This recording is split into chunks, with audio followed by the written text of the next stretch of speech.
जिसको भी भगवान को पाना हो उसके जीवन में 5 बातों का निश्चय अवश्य होना चाहिए। पहली बात, कोई न कोई एक ग्रंथ का निश्चय करो। रामायण का, भागवत का, गीता का, सब समझ लो, बहुत अच्छा। नहीं तो एक साधे सब सधाएं और सब साधे सब जान। एक ग्रंथ पर निष्ठा बना लो।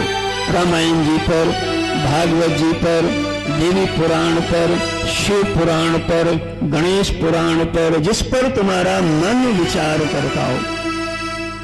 एक ग्रंथ वेद भगवान को जो आपके बस में हो। दूसरा, एक पंथ का निश्चय करो। पंथ माने मार्ग, कि आपको घर बार छोड़ के भगवान की ओर जाना है कि घर परिवार में रह के भगवान की ओर जाना है। अगर घर परिवार को छोड़ करके आपको भगवान को उधर जाने का विचार हो तो उसकी साधना, उसकी रहनी दूसरी होगी। और परिवार में रह के परमात्मा को पाना है तो उसकी रहनी दूसरी होगी। 2 बातें, एक ग्रंथ का चुनाव और दूसरा एक पंथ का चुनाव। तीसरी बात, एक कंत का चुनाव करो। कंत माने होता है स्वामी, कंत माने होता है भगवान, कंत माने होता है मालिक, कंत माने होता है पति। अभी हम आप खुद ही पति बन जाते हैं। अरे बाबा, वो तो आप लोक में बन जाते हो पत्नी के पति, लेकिन असल में हम सब पत्नी ही हैं और भगवान पति हैं। केवल भगवान पति हैं। इसलिए भगवान को पति मानिए, नाथ मानिए, स्वामी मानिए, कंत मानिए। कंत माने पति। और ये जो घर परिवार है ये भगवान का मानिए और अपने को भी भगवान का मानिए। देखो, घर परिवार को अपना मानोगे तो आसक्ति हो जाएगी और भगवान का मानोगे तो भक्ति हो जाएगी। घर की सेवा भी करो और घर की सेवा से भगवान की सेवा हो जाएगी। लेकिन यदि आपने भगवान का नहीं माना और अपना मान लिया तब तो महाराज फिर आसक्ति का जीवन बढ़ जाएगा। हे नाथ, भगवान को कंत माने, अपना सर्वस्व मानिए, सब मानिए। कई बार लोग पूछते हैं, महाराज संत लोग पूछते हैं कि आपका इष्ट कौन है? तो माताएं बताएंगी, हमारे मंदिर में तो राम जी भी हैं, शिव जी भी हैं, दुर्गा जी भी हैं, और किसको नाराज कर दें तो सबको अगरबत्ती दिखा देते हैं महाराज, कोई रूठ न जाए कहीं। अच्छा सच बताओ, आप पे विपत्ति आ जाए तो आप किसको बुलाओगे और उसमें से कौन आएगा? ये भक्ति का प्रारंभ तो हो सकता है, लेकिन यदि आपको अच्छे से आगे चलना है तो संतों से आपको जुड़ना होगा और इन बातों का निर्णय भी करना होगा। भगवान 2, 4, 10 नहीं है, भगवान एक हैं, लेकिन भगवान के नाम और रूप अनेक हैं। कैसे? आपका बचपन से यदि फोटो निकाला जाता हर 5 साल में और सारे फोटो एक दीवार पे सजाए जाएं तो आपका एक ही रूप दिखेगा या बदला हुआ? न जाने कितने रूप दिख जाएंगे।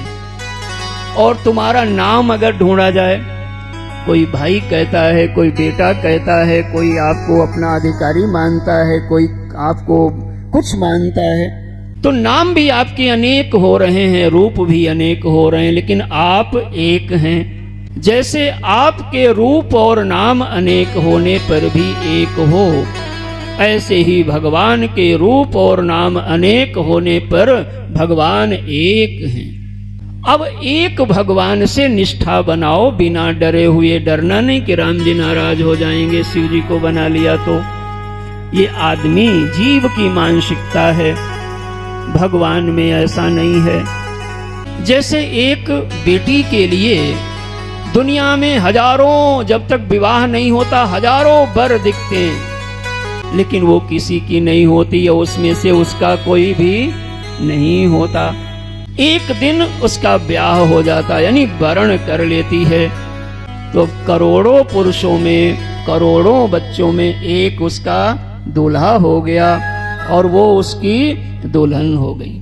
अब उसको जो भी कुछ चाहिए, रोटी कपड़ा, किसकी ओर ध्यान देगी? पति की ओर। एक जैसे पत्नी, पूरे भारत में इतने पुरुष हैं लेकिन उसकी नजर में कौन है? अपनो पति। वैसे ही आप अपने भगवान का चुनाव कर लीजिए और उसमें से फिर आप सभी भगवानों के बीच आपका ध्यान अपने भगवान पर जाना चाहिए। कुछ मांगो तो उन्हीं से, लड़ो तो उन्हीं से, झगड़ो तो उन्हीं से। कई बार लोग पूछते हैं, गुरु महाराज फिर ये बताओ जो बाकी लोग हैं क्या उनको मंदिर से निकाल दें? ना, ले आए हो तो अब मत निकालो, लेकिन अब ज्यादा बारात इकट्ठा करने की जरूरत नहीं है, उतना संभालो जितना संभाल सकते हो। तो जैसे एक बेटी ब्याह करके, ब्याह किसके साथ करती है? दूल्हा के साथ। किसकी होती है? दूल्हा की। लेकिन जब ब्याह के जाती है तो सेवा क्या दूल्हा की ही करती है? ना, सास ससुर देवरानी जेठानी पड़ोसी सब की करती। क्यों? क्योंकि वो सब दूल्हा के संबंधी हैं। वो कन्या सबकी सेवा करती है। क्यों?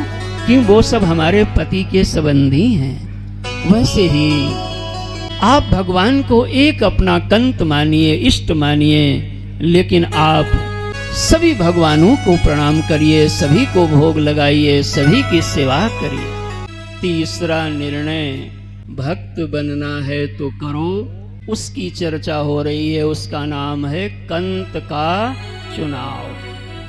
कैसे भगवान को रखें तो जरा सुनिए आप। आपका महल हो अथवा झोपड़ी, भगवान महल झोपड़ी नहीं देखते, बल्कि आपके घर में जो बेहतरीन जगह हो उसको आप भगवान को बिठाने के लिए बनाइए।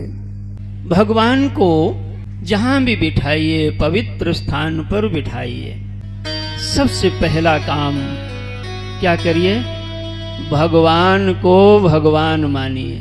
कुछ लोग भगवान को तो लाते हैं, लेकिन कहते हैं हम भगवान की मूर्ति लाए हैं। अच्छा, कोई कैलेंडर कहेगा ये तो भगवान का कैलेंडर लाए हैं, अच्छी बात। आप उन्हीं को भगवान मान लीजिए, केवल मूर्ति ना मानिए, बल्कि आप उन्हें भगवान मानिए। ज्यादा बुद्धिमान आदमी होगा तो कहेगा महाराज भगवान कैसे माने, वो तो कागज कैलेंडर हैं तो कैलेंडर हमें दिखते हैं।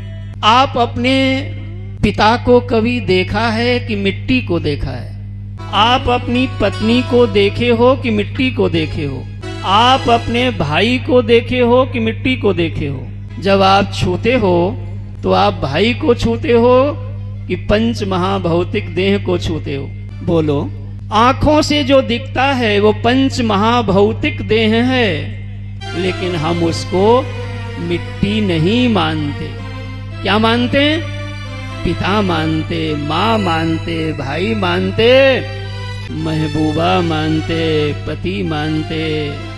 अगर प्रेम होने पर मिट्टी की देह पति दिख सकती है, प्रेम होने पर मिट्टी की देह पत्नी दिख सकती है, तो प्रेम होने पर पत्थर की देह परमात्मा क्यों नहीं दिख सकती? गाल छूते हो ये बताओ, मिट्टी छुआ कि बच्चे का? आप मिट्टी नहीं मानते हो लेकिन छूते मिट्टी ही हो। बात थोड़ी कठोर है लेकिन समझने के योग्य है। जैसे पंच महाभौतिक यह मिट्टी की देह को हम देखते हैं लेकिन उसमें पिता देख लेते हैं, वैसे ही भक्तजनों भगवान के किसी भी विग्रह को लाइए लेकिन उसमें भगवान का दर्शन करिए आप। कितनी बातें हो गई? लो, सब लोग भुला गए ना? 3 बातें। कंत का चुनाव, एक ग्रंथ का चुनाव, एक पंथ का चुनाव। चौथी बात, इन कंत के बारे में और ग्रंथ के बारे में बताएगा कौन, समझाएगा कौन, सुनाएगा कौन? भगवंत और ग्रंथ के विषय में जानता हो उसी का नाम संत है। कोई न कोई जीवन में एक संत हमसे जुड़ा हो। ये कौथी बात होगी भाई? चौथी बात। कंत, ग्रंथ, पंथ, संत। और पांचवी बात मंत्र। भगवान मंदिर में रखोगे और संत हमेशा साथ नहीं रहेंगे। उनसे कोई न कोई जिस पर तुम्हारा दिल जाए, मन जाए, जितनी जल्दी हो सुबह से शीघ्रम कोई न कोई भगवान का मंत्र लो। बिना मंत्र के साधना सफल नहीं होती, वैसे ही जैसे बिना एडमिशन के पढ़ाई सफल नहीं होती। आपका बेटवा बेटिया पढ़ने में बहुत अच्छा है, कहीं एडमिशन न कराइए, कितना पढ़ जाएगा? ये बतिया तो समझ में आ गई, ये भी समझ लो। मंत्र भगवान का संत देते हैं, और वो जब मंत्र हमारे दिल में रहेगा तो उन भगवंत की याद दिलाएगा और संत की याद दिलाएगा। जिसके जीवन में संत की और भगवंत की याद बनी है, उसके जीवन में दोषों का अंत होगा और परमात्मा की प्राप्ति हो जाया करती है।